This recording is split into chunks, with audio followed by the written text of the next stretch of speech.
Welcome back to Private Market Talks, a Proskauer podcast where we dive deep into the world of private markets and talk with the people shaping the future of alternative investments. I'm your host, Howard Bieber.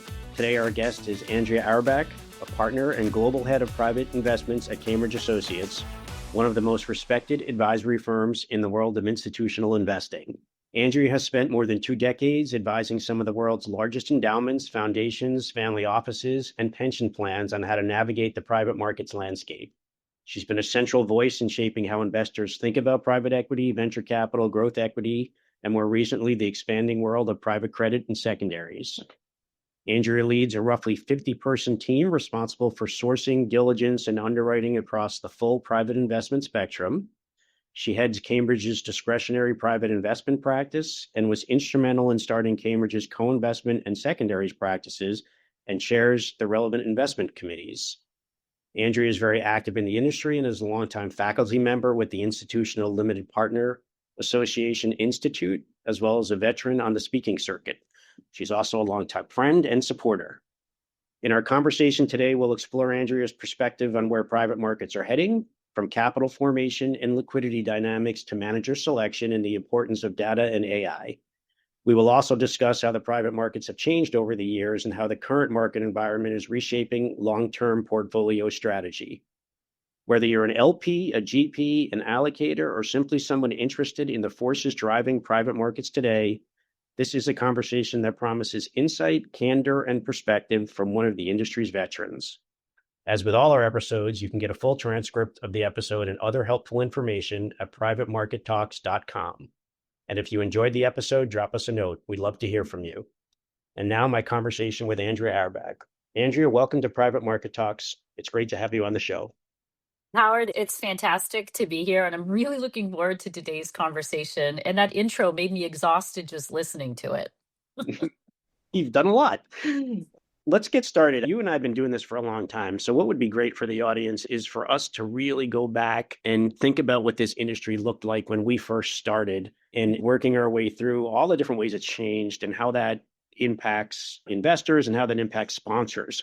But before we get there, like I always do, I doubt there's anybody out there who doesn't know who you are.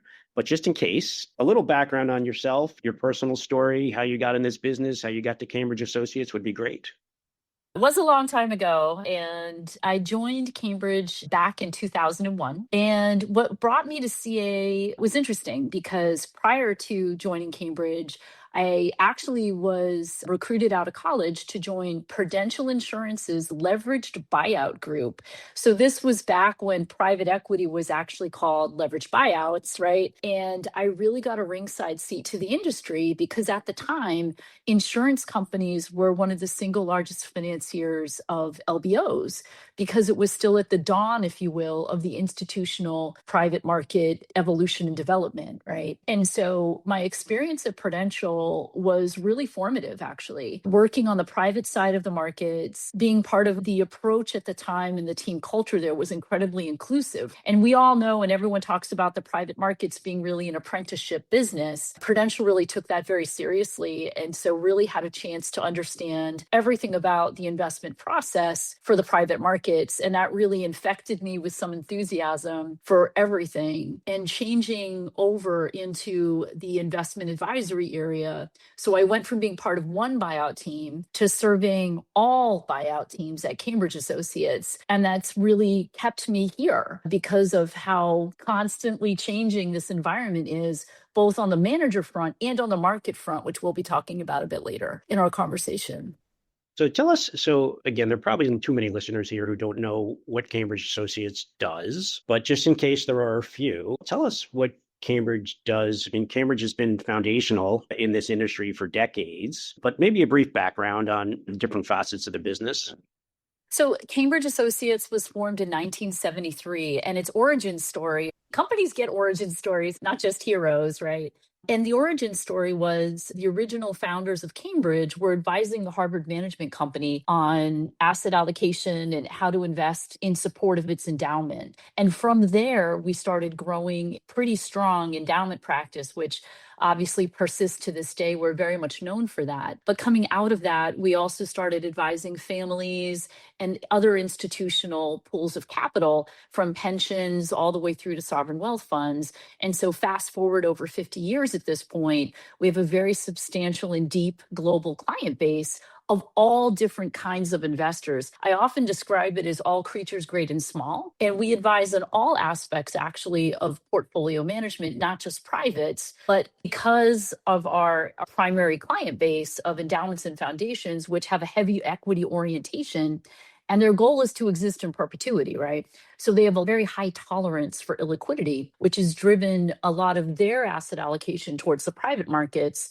And so we have continued to advise all of our clients have a heavy private markets allocation. And that's where I live in the space.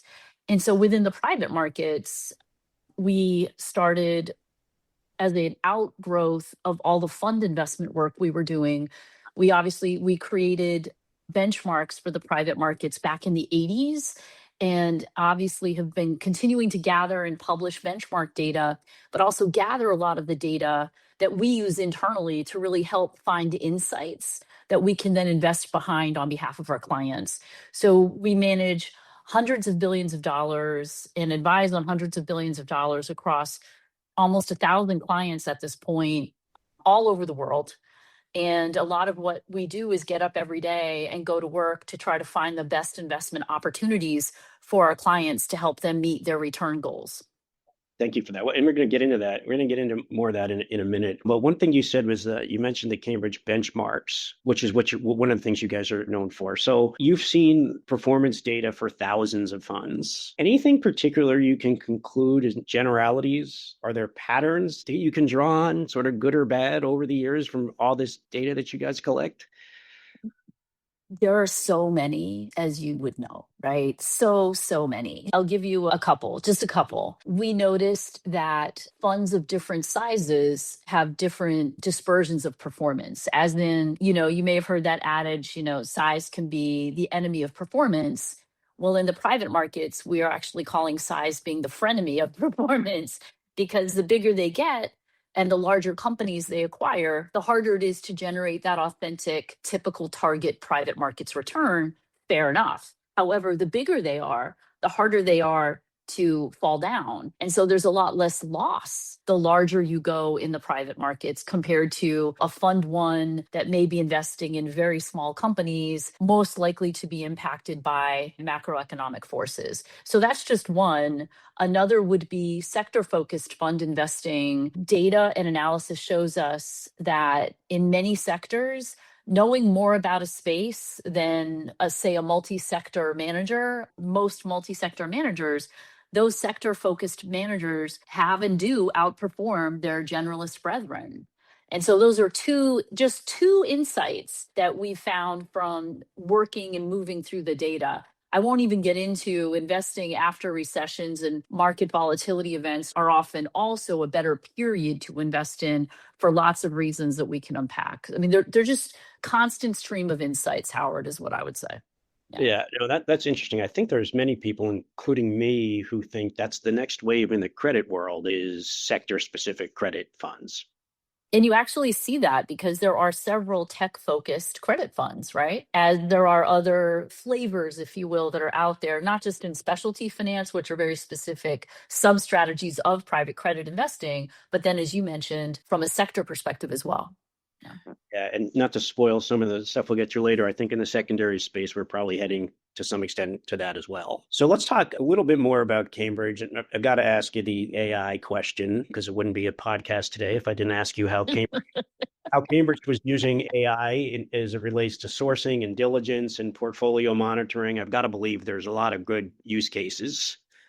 Oh, yeah. And I'm right there with you, Howard. I do not leave any meeting I'm in without some discussion around AI as it applies to the meeting I'm in, right? So I'm totally prepared for your question. And as you'd expect at CA, given all the data that we have and we get to work with, bringing an AI overlay to being able to tap into all of that data is really valuable for us.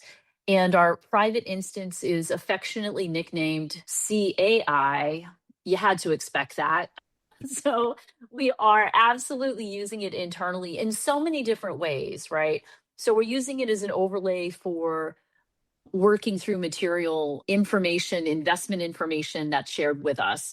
We're using it to combine and look across information that we've received, tapping into all the private markets data. We're also using it to do comparisons of documents for all sorts of reasons. How about terms?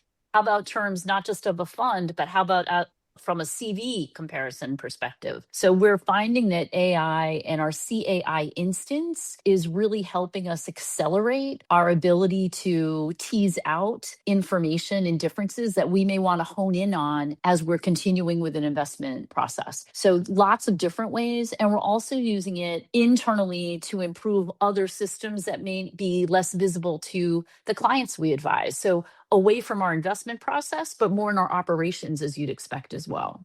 So honestly, the fact that we're using AI as much as we are really helps us when we're doing investment underwriting, because it gives us a very stable ground to stand on when we're talking to managers about what they're doing in certain situations, I would say. But it gives us a much better appreciation for how AI could really have a strong impact in all sorts of ways, particularly in the investment arena.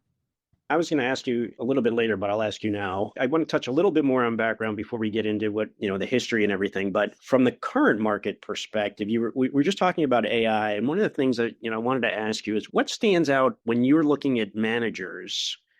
Does their use of AI stand out as a differentiator for you?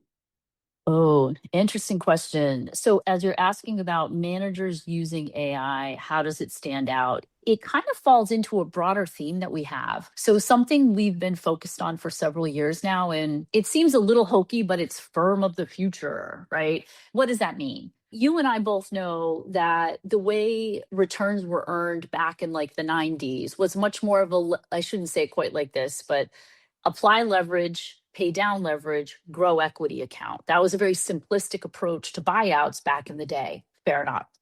In this day and age, if we fast forward all those years ahead to where we are today, when we think about firm of the future, it is only getting harder and harder to earn an authentic private market return. As a manager, if you are not actively evolving to stay competitive, to continue to find what you want to buy, to develop and add value to what you are investing in, and then to realizing those investments for the benefits of your LPs, you're falling behind. And so your question about how do we view managers that are using AI? We definitely are looking for managers that are authentically applying AI. Everyone's been experimenting with it. Fair enough. It's still early days, arguably. But I think what's been interesting for us is, as part of our broader theme of, are you evolving yourself to be the firm that can earn a competitive return 5 years from now? AI definitely factors into that. If you can be more efficient with your sourcing, if you can be more efficient with getting to the heart of what will make this particular investment deliver, if you're using AI to summarize your portfolio characteristics, and you're doing that in an authentic and you're truly embedding it into your workflow processes, then we're absolutely paying attention.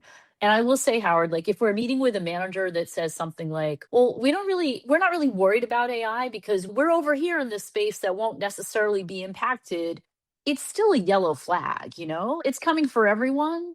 And so how are you preparing to meet that moment as an investor and as an asset owner? So it's a great question, and it's all part of a broader theme that we've been kind of very mindful of, if that makes sense. Yeah. Yeah, I assume, without asking you beforehand, that you're seeing in the much more in the venture world, since they tend to be the folks who are not only investing in new tech, but also more of that sort of personality where they're, very much first adopters. Absolutely. And as it relates to AI in the venture space, as you've probably been observing, much like we have, I think over half the capital this year went into AI related companies, and valuations for AI related companies are trending significantly higher than those that may not be as AI forward. And so there's other conversations happening in the venture space at the moment around AI. But yes, we absolutely are seeing a fair amount of it being applied in the venture tier of the market for sure. Right. Let's quickly go into just the fundraising market. just because I'm sure our audience would like to hear your views. It's no secret that the fundraising market has slowed down, but it's interesting because it hasn't stopped. There's certainly many managers still getting funds done. It's certainly harder for emerging managers, but even in that case, there's still folks getting stuff done. So I guess you're the expert. What's your view on the fundraising market and kind of where it is relative to the past? Couple just quick level setters, right? So if we annualize fundraising for 2025, numbers that I've been looking at indicate that we may end the year running at a third of what was raised in 2021. So 4 years of very, very dramatic downward movement in fundraising. And I was looking, you have to go back to like 2015 and 2014 to get to a calendar year where fundraising was as low as it's likely to be for 2025. And so there's some concerns there, absolutely. But you're right. 400 plus billion for VC growth equity buyout and secondaries isn't small. And there are bright spots in the fundraising space, including secondaries and private credit, as you alluded to earlier. So there are spaces that are definitely continuing to attract more capital this year. But let's say the basic food groups of private equity, growth equity, and venture have all been down and significantly down in aggregate compared to the 21 high. Let's zoom out for a hot second. Fundraising in the private markets doesn't move in a constant upward linear line. In fact, I've often described fundraising in the private markets as, think of a suspension bridge that's gradually going up. And so you'll have a market peak and then something will happen and there'll be a retrenchment and then we'll move up to a new market peak and then there'll be another retrenchment. And I've been watching this happen since I started in the industry, much as you back in the day. There are moments where the industry sort of steps back and says, well, I don't really like, investors pull back from making commitments. So we are in the middle of pulling back from making commitments. Implications are really interesting, actually, because wow. So capital is moved to the sidelines, which means anyone investing in this current market environment, which is post peak, right? It's post 2021 peak. And the last time we saw a triple witching hour like we have in 21 was 2007, right? Most capital raised, highest valuation seen, all the things. We moved into the global financial crisis, and some of the best returns on a vintage year basis that we saw happened after that peak.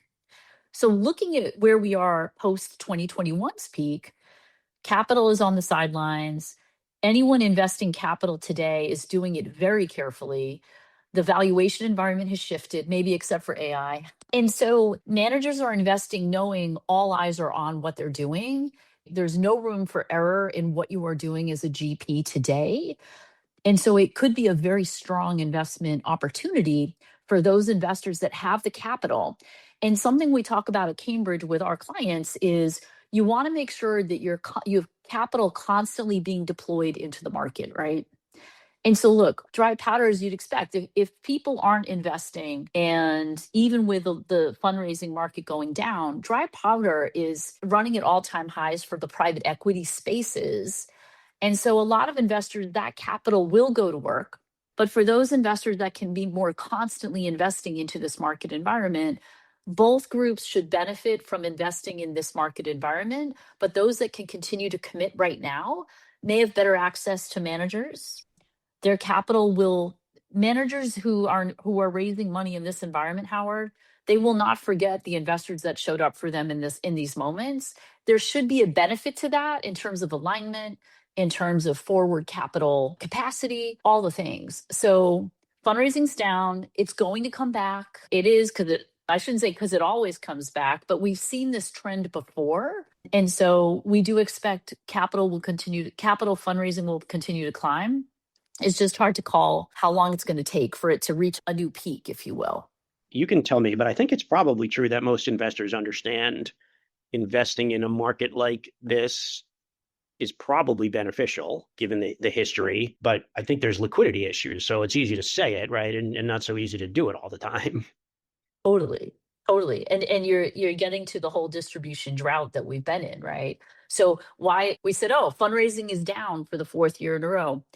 maybe it's related to the fact that distributions have been down for the fourth year in a row as well on a distribution yield basis. I mean, what's so interesting to me on the distribution front, so distribution yield is, as you know, it's you take beginning NAV, you take all the distributions back to LPs, and you divide it back into that beginning NAV for any given calendar year.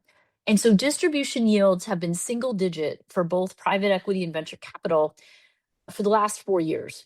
Typically, distribution yields run, let's argue, around 18-ish% for private equity, and for venture may run around, let's argue, an average of maybe 12 to 15, let's say. And it makes sense, right? For venture, companies are younger when they're invested in, it takes longer to exit those. So all good. And so these distribution yields have been down significantly, but there's a different story, which is distributions back to investors has been kind of holding steady at around 200 billion a year for private equity and around 40 billion a year for venture capital. And the little cognitive dissonance fact that I've been wrapping my head around, 2024, Howard, was the second highest year ever for distributions in private equity. And yet we're in a drought. And so investors aren't getting the yield that they expected. So they're pulling back from making commitments to new funds, which is really what you were talking about. And so one of the things, and I know you mentioned at the beginning, how is the market changing? And something I'm thinking about a lot is distribution yield. Are we moving into a new plane of existence as it relates to capital coming back to investors in a way that we all need to make permanent adjustments around? I don't have any conclusions, but it's definitely weighing heavily on my mind as our 4 years of a single digit distribution yield. Is this a new level? Is this a new level that we've unlocked and we live here now? And I don't like thinking through the implications of that, to be honest. I don't think I do either. Yeah, exactly. So there's stuff going on today. Absolutely. Yeah, I think there's always been an industry, at least as long as I've been in it, where it feeds itself, right? And if that stops happening or stops happening in the pace that we're all used to, that could signal. That changes things. Yeah.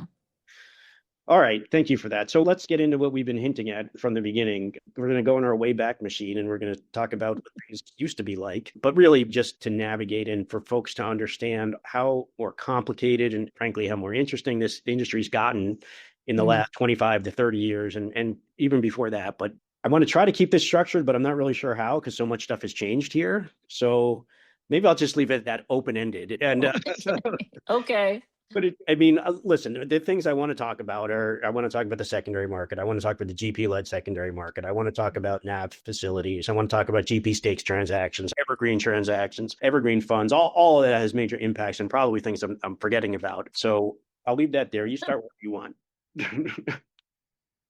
Okay. So we chatted earlier about how the way to earn, at least in the private, let's use private equity space. The way managers are capable of earning that target return has shifted from lever it, set it and forget it back in the 80s, just to kind of put a rough circle around that, into we have to focus on value creation. We have to grow revenue. We have to grow EBITDA. We need to do more with these companies in order to sell them productively. With venture, it's kind of always been the same, but it's just technology has really enabled the cost of starting a company, particularly a technology company. The cost of that is reduced significantly, and AI is going to take it down even further. So venture is a very interesting element, but I think a lot of what it offers has not changed particularly, and the power law in venture has held the whole time. So when I'm thinking about how the market's changing, I mean, look, back when I was a lot younger at Prudential and we were writing the first checks into some of the mega managers of today, you would fret when a manager was raising, wait for it, $500 million, right?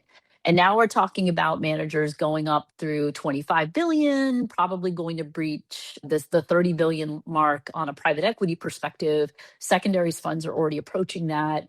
And so the market's changed because the market itself has grown significantly, absolutely significantly, from those earlier institutionalizing days of the 80s and 90s.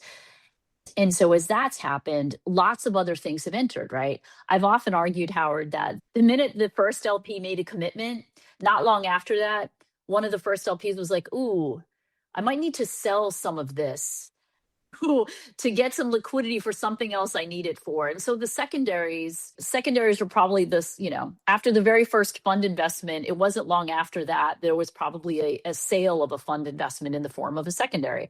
And so there are elements about this market that are obvious, but also haven't grown considerably, right? So when I think about, let's take secondaries just quickly, secondary volume, which is going to have an all-time year in 2025, right? Transaction volume is going to be the biggest it's ever been.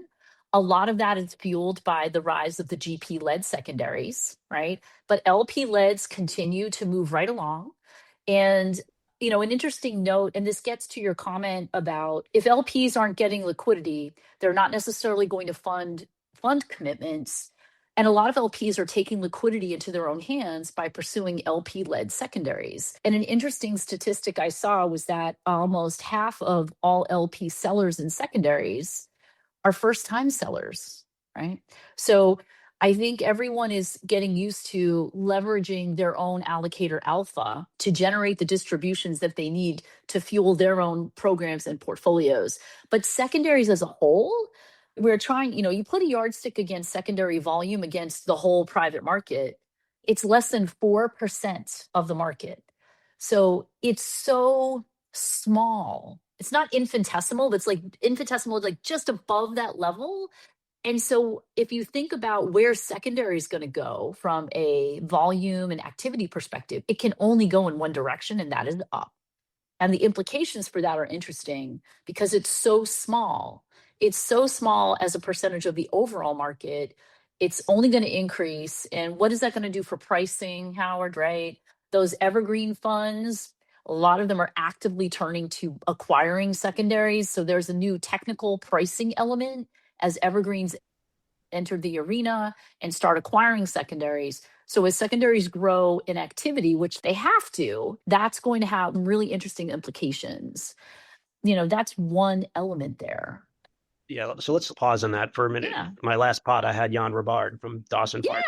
We talked a lot about secondaries. Don't want to get too much in the details there, but this was his conclusion. I think this is most people's, we just had our secondary conference last week in New York. This is most people's conclusion on the secondary market. It has a ways to go, which is crazy thinking about where it's been and where it is now.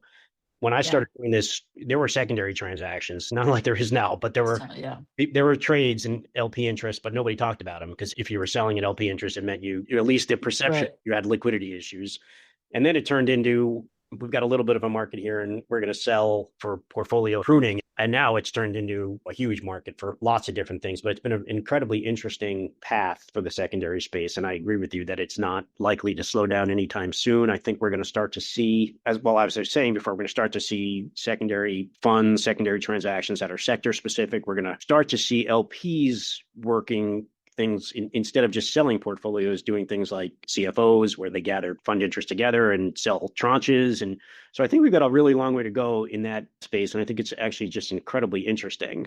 Why don't we talk a little bit about the GP-led market since, I want to say it didn't exist when we started, and it really didn't exist. But deals like GP-led deals have been happening for a long time.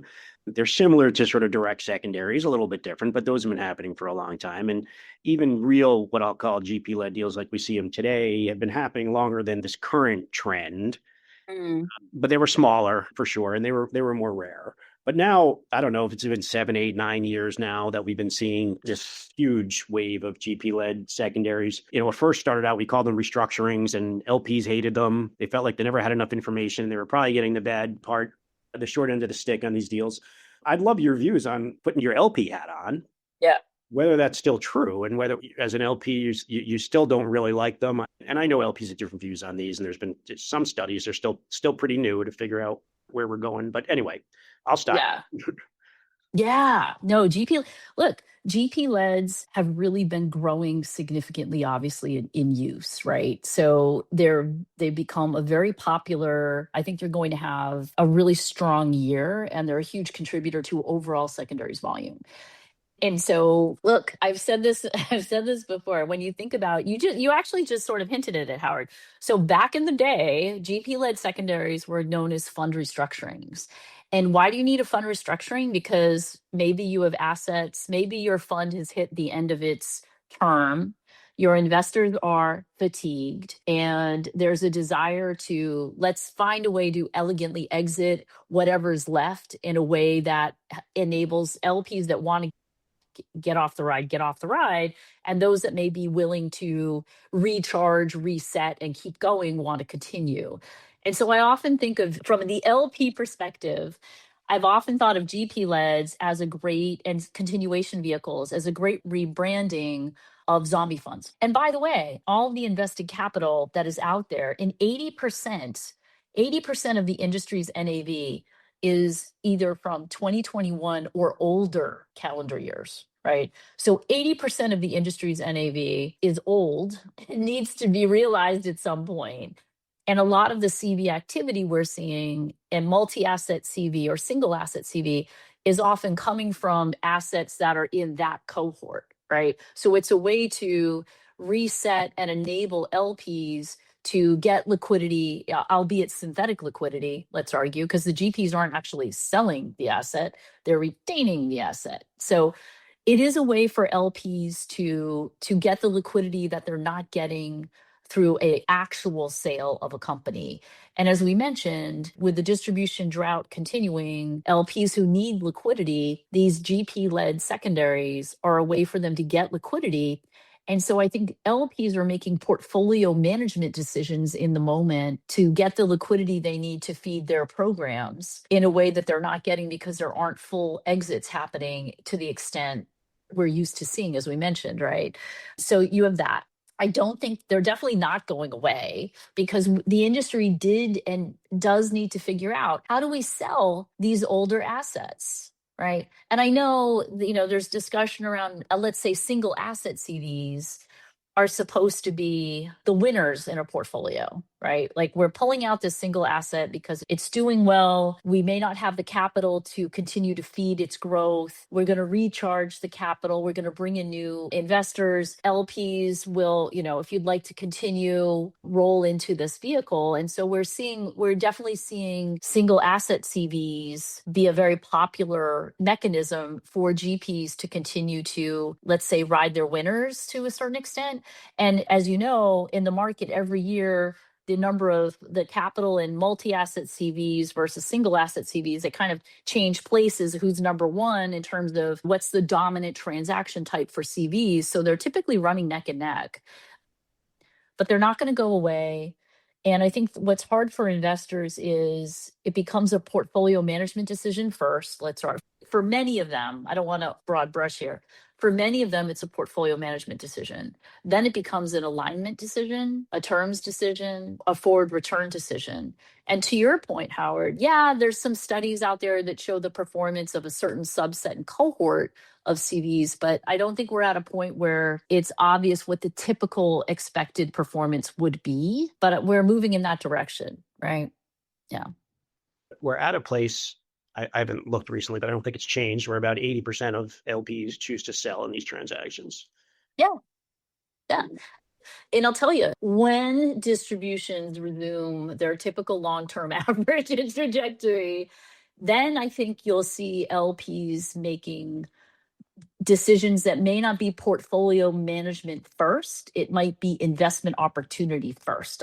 Again, I don't want to put a broad brush on this, but looking at the distribution drought we're in and the fundraising drought as well, I think LPs are making very specific decisions around these CVs in this moment, given all the information they have.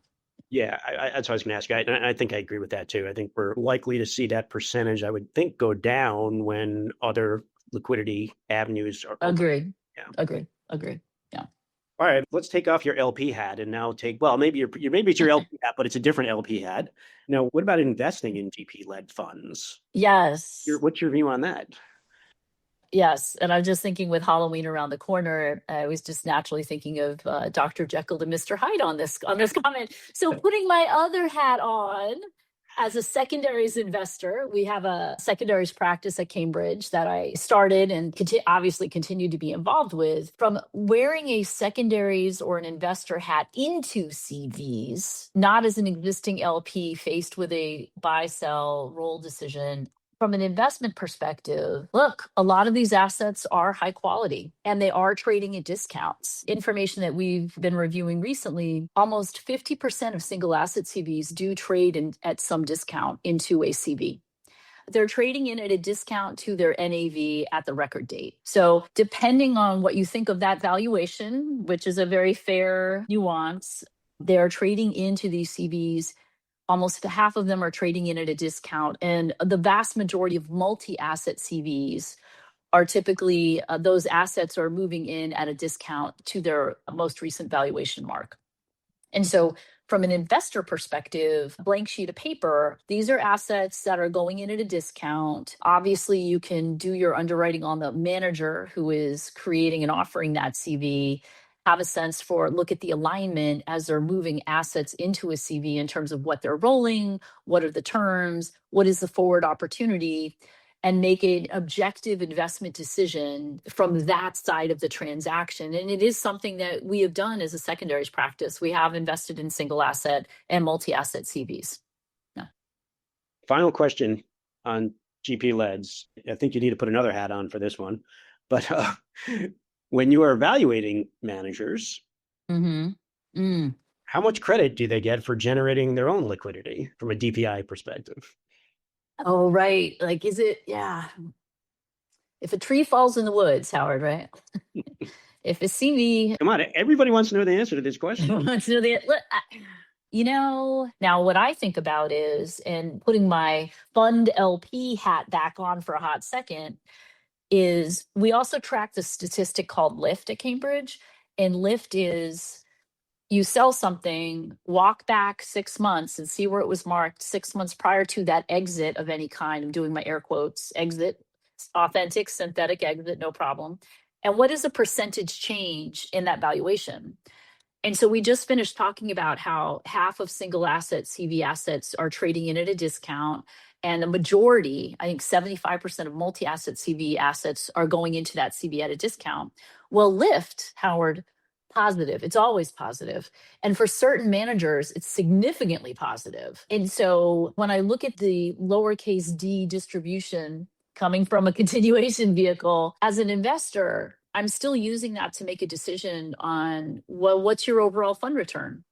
And when you're fundraising next, is that going to hold down your actual IRR potential because you exited through a CV, probably at a mark a little lower than maybe what you could have earned in an authentic exit? And that's obviously the big dialogue between GPs and LPs, because they're saying, look, we could take it out in this market. They're never going to say it's not an A plus asset, but they're going to say this may not be the best environment to pursue a full sale. And so we're looking at a CV instead, and this is the outcome. And so I think, to answer your question, the distributions of the exits of these assets are definitely flowing through in the form of an actual reported distribution.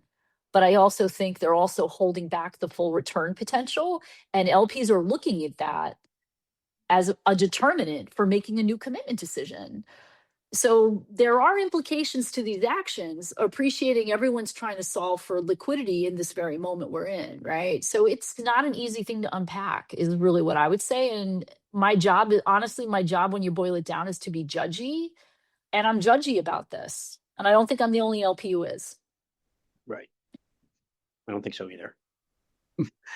All right, let's talk about NAV facilities. These are interesting. As you and I were chatting, going back to the GP-led world, probably about 2 or 3 years before we started seeing all the GP-led transactions, we started hearing about them. And a lot of people were talking about them, and sort of everybody thought everybody else was doing them. And turns out it wasn't really true. And then all of a sudden the floodgates opened. To some extent, I sort of feel the same way about NAV facilities. I think we may be a little bit more down the line on that than at the very beginning. But what's happened, in my view, is with all the secondary funds and all the private credit funds, direct lending funds, certainly on the direct lending side, most funds are using NAV facilities. On the secondary side, I always joke, everybody thinks everybody else is doing them, but they're really actually not all using them, but a decent amount are using them. But the PE side is interesting. There isn't a lot of data out there that'll tell you what percentage of funds are actually using NAV facilities. I know ILPA has their views on NAV facilities, and depending on what they're being used for, et cetera.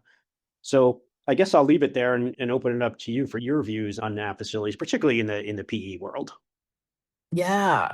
Absolutely agree and really like your summary of maybe where we're watching more NAV facility usage in private credit and in secondaries. If it's not like, oh, you're actually not using NAV loans in secondary. So really appreciate that preamble there. So we absolutely, I would say the NAV loan, what does this mean? What are the implications for investors? Really moved through our shop probably 24, 36 months ago. We did a big deep dive. We surveyed managers. We were really exploring this. And why were we doing that from the private equity side?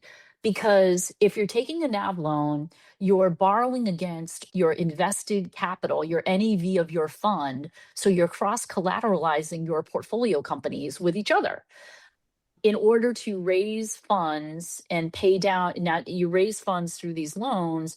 And what is the use of proceeds for those loans? And the concern we had at the time, and I think the industry was concerned at the time, was for distributions. You're going to lever your NAV, borrow against your NAV in order to create distributions. And these companies still have to be realized. You obviously have to pay this loan down. You're priming my equity, my commitment equity. And so, where could this go? And a lot of experienced investors that have lived through market cycles have seen what can happen, right?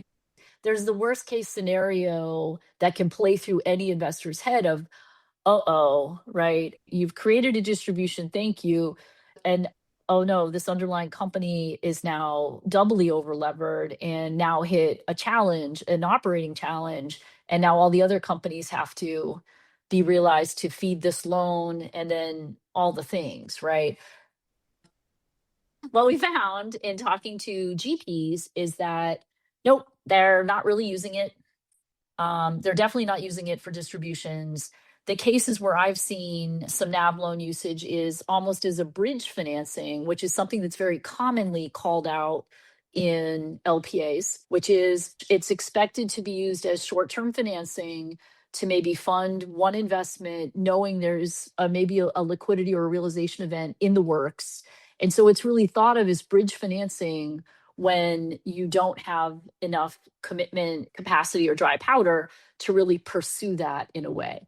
And so that's where we've seen NAV loans used in, say, the private equity space. But after looking and examining this quite closely, it hasn't developed into a broader overarching concern that we are in constant dialogue with managers. But the other thing I would say, Howard, is what's the most important, and I think you mentioned this when you were asking your question, which is a lot of documents are silent on the usage of NAV loans, especially older fund docs, which is exactly the cohort that may want to access NAV loans. And what's really important to us, and this gets into firm of the future and other elements, which is as a GP, your docs may be silent on it. Do not be silent with your LPs if this is something you're actively considering. Mention it to your LPAC, mention it to your LPs. Make sure that this is the loan of last resort and for the right reasons and not to an amount that would materially impair the fund prospects. The argument GPs often give for NAV loans is, well, I can borrow for a lot less as an NAV loan than the companies could themselves individually. I don't know if that's true anymore, given the amount of capital that's in the private credit space today. I know spreads are tightening all over the place. I'm certain they're tightening for NAV loans and OpCo loans as well.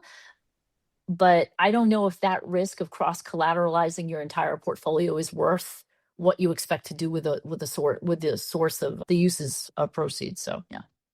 So crystal ball, what do you think? 5, 10 years, NAV facility is going to be totally common like they are in credit funds, or you think we're going to stay about where we are, where they're used strategically for certain reasons, but not on a regular basis?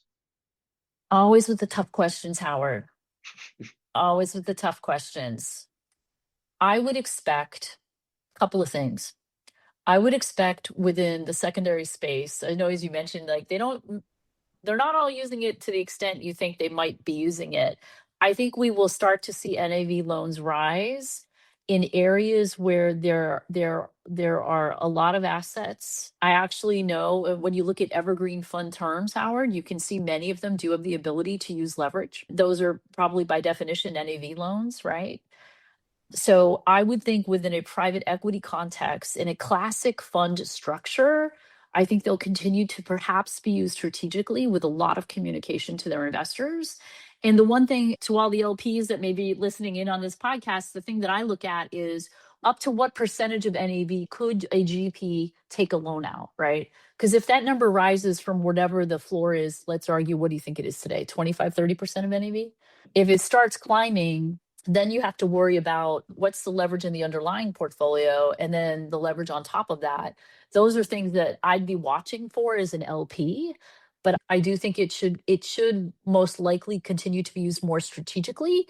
But in pools where there's a lot of evergreen capital and a very diversified base of underlying investments, like in secondaries, I think you'll see it'll probably be used more. I mean, it obviously makes sense in those asset classes, Right. given the constant or relatively constant cash flows. Yeah. Yeah. All right, let's move into GP stakes transactions. Two hats, though. Well, maybe the same hat, but two different perspectives. When you are evaluating managers, how do you look at the fact that they've done a GP stakes transaction, or if you're an LP, that they're doing a GP stakes transaction? Is there a general position, or is it completely bespoke, depends on all the facts and circumstances? It's always like, it depends, right? That's the Always. lawyer answer. You can't say that. Exactly. On the one hand, on the other hand, I guess a couple of things, right? A couple of things. GP stakes, we first watched GP stakes in the long only market way back in the day, right? And so decades ago, a lot of long only managers started selling minority stakes, and that became accepted. Hedge funds were next, right? A lot of hedge funds were selling minority stakes as well. Watch that kind of roll through the market, and then it came for private equity. It's not a space that's going to go away anytime soon. There's a lot of capital amassing to continue to invest in this strategy of GP staking. As an investor looking at GP staking as an investment area, what are you getting? You're getting access to the entire revenue stream, as a way to boil it down, of, let's say, private equity fund platforms. And so it's a derivative investment that has different characteristics than an actual private equity investment. It's an interesting diversifying element. The classic question with GP stakes is, what's the final exit really going to look like? How are you really going to monetize this in a way that I can actually have a full realization of the investment I'm making in a GP stake or fund? None of these things are new. We've all talked about them as an industry for a while. So I don't think they're going away. I think they have different diversifying elements for a portfolio. As an LP looking to make an investment in a GP that has, or is in process, or has sold a GP stake, lots of questions unfold from that. Not, and I'll give you an other hidden menu, right? GPs can get funding for their GP commitment. They may not disclose that. So there are other elements, as you're asking about GP staking, and I think that just opens the door to the broader question about GP financing in general. We just finished chatting about NAV loans, which are another form of fund management that a GP can use. GPs can borrow to fund their GP commitment. They can obviously sell in a GP stake. And so my thoughts with my LP, my fund investor hat on, would be understanding the terms, understanding, is it, to the extent it's possible to understand, are the proceeds going to be used to reinvest back into the business? What is going to be happening here? Then you look at things like the basics. I mean, the basics of what we do at CA as an investor are, we're looking at organization strength and health, right? Ownership, carry allocation, all the things to keep the team together and investing in a way that will deliver the returns that we need for our clients. And so selling a GP stake, depending on the health of the underlying organization, that its culture, how these individuals are compensated, who's in the ownership stack, all these things, we start thinking about all of that. There definitely have been GP stake sales that haven't resulted in departures. They've been used to reinvest in the business, to actually increase GP commitment, all these other elements, right? And so I just think as an LP, GP stakes aren't going away. And it's just another dimension that you have to fold into. We need this team to stay together for the 10 to 15 years to deliver the returns that we're hiring them to do. Does this GP stake sale impede, improve, or no change to my view of this team's ability to stay together and deliver the returns that I'm hiring them for? And that's really, I think that's the basic question with the LP hat on, if that makes sense, Howard. Yeah, it's funny. When I first started doing this, there was some general notion that the management company wasn't really worth anything. It was just the individuals, and yeah, that that went away pretty quickly. Yeah. That's almost, it's sort of a classic. Well, we don't run the management company. The management company's been running at a loss based on the GP stake sales. I'm not sure that's true, I but think that was a big risk in the managers or the folks that were starting GP stakes funds to open up the playbook or open up the financials of the management companies to people like you and to LPs to see just how profitable these things were. I remember when it first started, it was a kind of an eye opener. Interesting, but yes, I agree. It's not going away. And in fact, we're seeing actually a pretty major uptake. It's, at first it was just the larger managers, but we're seeing it it's all the way down. Yeah. And then you have the GP seeder funds coming up from the bottom. Right. So there's a lot of financing happening on the GP side of the private market equation. And it just adds, as we mentioned, another dimension for LPs to think through. Yeah. This has been great. We're getting close to time, but I want to ask you a few other things. We talked a little bit about, I asked you about your crystal ball for a little bit, but that was for a particular question. Now I'm wanting to know, let's say we do this in another 5 years. What are we talking about in 5 years and the biggest shifts in the market? Look, a little bit about what we've been talking about so far are the growth of some developments in the market, in the private markets, and the market structure is shifting, right? We just finished chatting about GP staking, which isn't going away. It's going through all levels, all elevations of the market. We haven't really touched on the rise of the evergreen vehicles and the retail and individual investors, but as they continue to come into the market, that's going to change. That's changing the market structure right there. When we gather again in 5 years to talk about this, I think we'll be talking about the impact that this investor class has had on the institutional private markets, because it will have an impact, both through how they invest, where they're investing, and then through the vehicles that they're investing in, which are these evergreen structures. So I think that's a bit of what, as I sit back and think ahead about, we talked about looking for firms of the future. Can you deliver for us 5 years from now? Well, 5 years from now, the market structure is going to probably be materially shifted a little bit, with evergreens being a more significant portion of the investment space, crowding in, if you will. Managers will probably be using other forms of financial tools to fund what they're doing. And LPs, you mentioned collateralized fund obligations in passing, Howard, but I think LPs will continue to take matters into their own hands from a liquidity perspective, with LP-led secondaries, collateralized fund obligations, and pursuing other forms of liquidity, especially if these distribution yields stay where they are. I hope in 5 years, we are not still talking about distribution yields being permanently in the single digit. That is the one thing I hope we are not talking about in 5 years, for sure. So yeah, I think that's right. I think I have no doubt that the evergreen products are going to change a lot of how we do things. I think particularly in the private credit space, particularly in the secondary space, those are obvious uses. I'm still a little skeptical about the PE space. I don't know if those uses are as obvious, but we'll see. I'd like to conclude with a bunch of questions, but we don't have a lot of time. So how about if we do like a quick lightning round? One word answers then? Yeah, or a couple words.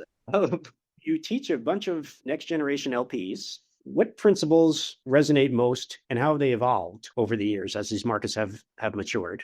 It's going to be hard for you to answer that in one word. Okay.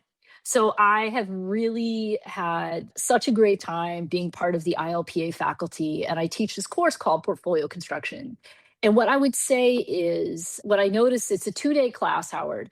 And what I notice is that a lot of folks come in expecting there's data analysis and algorithms that are just going to give the right answer. And over the course of 2 days, what really happens is the class starts to realize that there's so much more qualitative elements that enter. And it's because these private equity platforms are made of people, and people have, behavioral finance characteristics enter into the equation. The markets are going to do their thing. And you as an investor are going to have your own situation and development. And so one of the interesting things there is really helping this next generation of investors realize that, yes, you can absolutely use data and information. And we do it all the time at Cambridge. But really, the bigger lesson of the private markets is that there's a huge qualitative element and a lot of different layers of impact. And you need to be able to step back and think critically and over the longer term about what you think this means in terms of earning the returns that you need. And so to me, that's been a really interesting, whenever it happens in this class, it's just an interesting moment. The class just starts departing from, well, the data says this, and they start getting into, well, in this situation, if the GP does that, then, and so that's been a really interesting observation. Yeah. All right, maybe the same answer here, but my next question for you is what lessons have you learned in your career that you wish you had known at the beginning?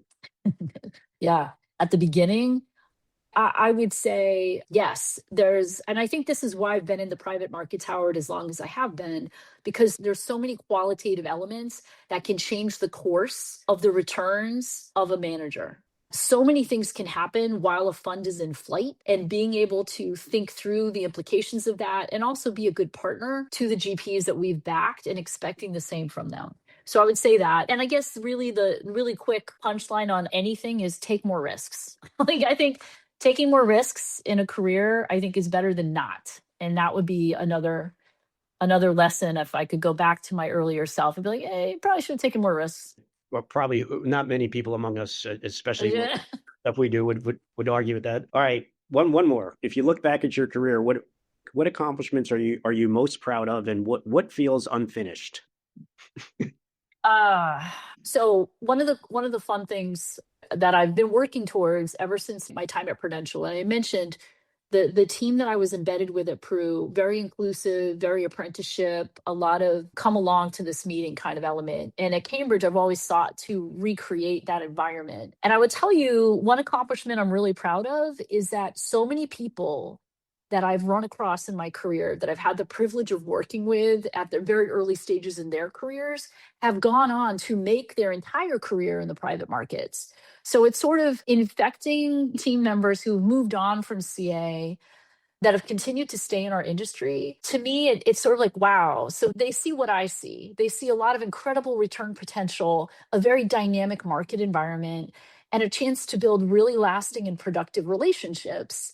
And it's a way that they've been able to make their home in the private markets as well. Honestly, like, knowing I have so many alumni from the firms that I've been a part of that have continued to stay in the space, interns as well, deciding to make their career in the private markets. Honestly, I love that. It means I've been able to share my enthusiasm for the space in a way that hopefully had an impact on somebody making a career decision. Like, that's huge. I feel really privileged to be able to look back on that. For sure.